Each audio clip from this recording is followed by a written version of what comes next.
दोस्तों, आज मैं आपको एक ऐसी कहानी सुनाने जा रही हूँ जो धरती माता के आंसुओं से शुरू होती है। एक समय था जब पूरी धरती जल में डूब गई थी। हिरण्याक्ष नाम का एक दैत्य जिसने धरती को चुराकर समुद्र की गहराइयों में छुपा दिया था। धरती माता रो रही थी और उनके आंसुओं से ही जन्म लेने वाला था एक महान योद्धा। विष्णु पुराण के अनुसार जब भगवान विष्णु ने वाराह का अवतार लिया तो पूरा ब्रह्मांड थरथरा उठा। एक विशाल शूकर का रूप इतना तेजस्वी, इतना शक्तिशाली कि देवता भी चकित रह गए। वाराह भगवान समुद्र में गोता लगाने के लिए तैयार थे और फिर शुरू हुआ वो महाकाव्य। वाराह भगवान ने समुद्र की सबसे गहरी तह में जाकर धरती माता को अपने दांतों पर उठा लिया। हिरण्याक्ष से भयंकर युद्ध हुआ। धरती माता का वजन करोड़ों अरबों टन, लेकिन वाराह भगवान ने ये कुछ भी ना सोचा। शिव पुराण के अनुसार जब वाराह भगवान ने धरती माता को उठाया तो उनके शरीर से पसीनों की कुछ बूंदें गिरी, लेकिन ये साधारण पसीना नहीं था दोस्तों, ये था धरती माता का तेज, उनकी शक्ति का सार। इन्हीं बूंदों से प्रकट हुए थे मंगलदेव, लाल रंग के तेजस्वी योद्धा। पद्म पुराण के अनुसार एक कथा और मिलती है। जब भगवान शिव गहरी तपस्या में लीन थे तो उनके मस्तक से पसीने की कुछ बूंदें धरती पे आ गिरी। धरती माता ने इस बूंद को अपने कोख में स्थान दिया और इस प्रकार मंगल का जन्म हुआ। शिव का तेज और धरती का प्रेम। जब मंगल देव जवान हुए तो ब्रह्मा जी ने उन्हें भौम नाम दिया और ग्रह मंडल में स्थान दिया। उनका वाहन बना मेष। मेष क्यों? क्योंकि मेष भी वैसे ही हैं, जिद्दी, हठी, जैसा कि मंगल की प्रकृति में है। मंगल देव युद्ध के देवता बने, साहस के स्वामी बने। स्कंद पुराण के अनुसार मंगल देव ने कई राजकुमारियों से विवाह किया और हर विवाह से मंगल में एक नया गुण आया, साहस, शक्ति, दृढ़ता। दोस्तों, जब आपकी कुंडली में मंगल मजबूत होता है तो आप में योद्धा वाले गुण आते हैं। साहस मिलता है, नेतृत्व की क्षमता आती है, भाई बहनों से अच्छे संबंध बनते हैं, जमीन जायदाद में फायदा होता है, खेल में, पुलिस में और आर्मी के क्षेत्रों में सफलता मिलती है। लेकिन दोस्तों, जब मंगल कुपित हो जाता है तो मंगल दोष बनता है। शादी में देरी, पति पत्नी में लड़ाई, दुर्घटनाएं, खून से जुड़ी बीमारियां, मंगल की अति हर चीज में नुकसान देती है। जैसे कि आग खाना पकाने के काम आती है, लेकिन जब ज्यादा हो जाए तो वो ही आग घर को जला देती है। लेकिन जब मंगल संतुलित होता है तो आप बनते हो सर्जन, इंजीनियर और एथलीट। मंगल की ही शक्ति है जो एक डॉक्टर को ऑपरेशन करने का साहस देती है, सिपाही को देश की रक्षा करने की हिम्मत देती है। मंगल को शांत करने के लिए हनुमान जी की पूजा करिए, मंगलवार को मसूर की दाल का दान करिए, मूंगा रत्न धारण करिए, लाल कपड़े पहनिए और सबसे जरूरी अपने गुस्से पे काबू रखिए।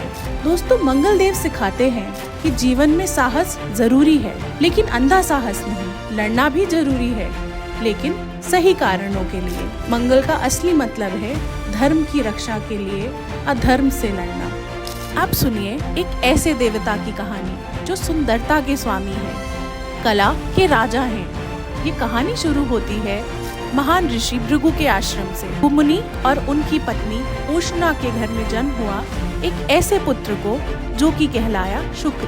ब्रह्म पुराण के अनुसार जब शुक्र का जन्म हुआ तो चारों ओर सुगंध फैल गई, फूल खिल उठे, पक्षी गाना गाने लगे। ये कोई साधारण बच्चा नहीं था, इसमें कला का, सुंदरता का और संपत्ति का वरदान था। आंखों में चांदी जैसी चमक थी और आवाज में मधु जैसी मधुरता। बचपन से ही शुक्र सभी कलाओं में निपुण थे। संगीत, काव्य, चित्रकला, राजनीति, अर्थशास्त्र, जो भी वो छूते वो सोना बन जाता। लेकिन उनके मन में एक चिंता आती थी। देवताओं के गुरु तो बृहस्पति थे, लेकिन असुरों का कोई भी गुरु नहीं था। शुक्र सोचते थे कि असुर भी तो इसी सृष्टि के हिस्से हैं, उन्हें भी तो ज्ञान का अधिकार है। और इसी प्रकार शुक्राचार्य बने असुरों के गुरु। वो असुरों को केवल युद्ध नहीं बल्कि कला, संस्कृति और जीवन जीने का तरीका भी सिखाते थे। लेकिन शुक्राचार्य को लगता था कि अभी भी उनके पास कुछ कमी है। देवताओं के पास तो अमृत था, लेकिन असुरों के पास, उनके पास क्या था?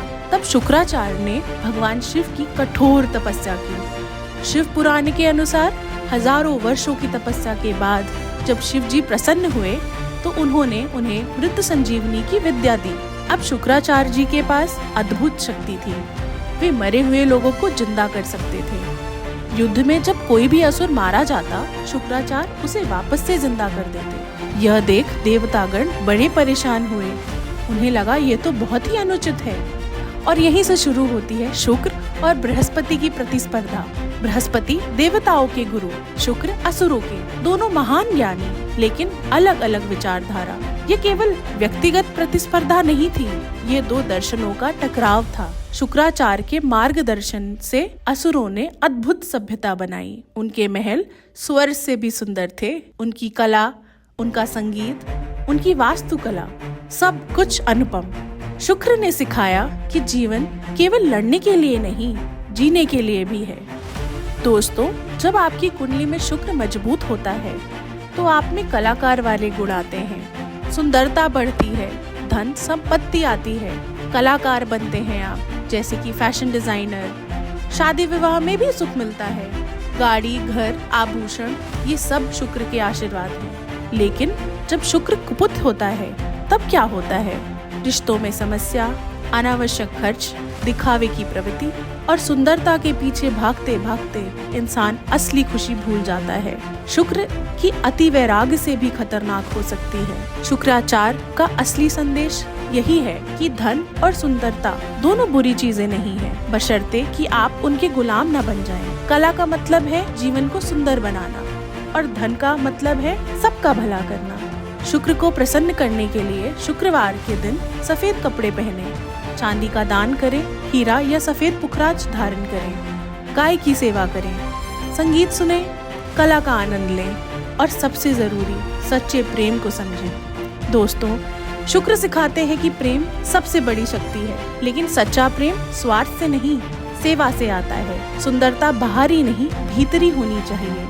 और अब समझिए असली बात, जब मंगल और शुक्र दोनों संतुलित होते हैं तभी आप बनते हैं एक पूर्ण इंसान।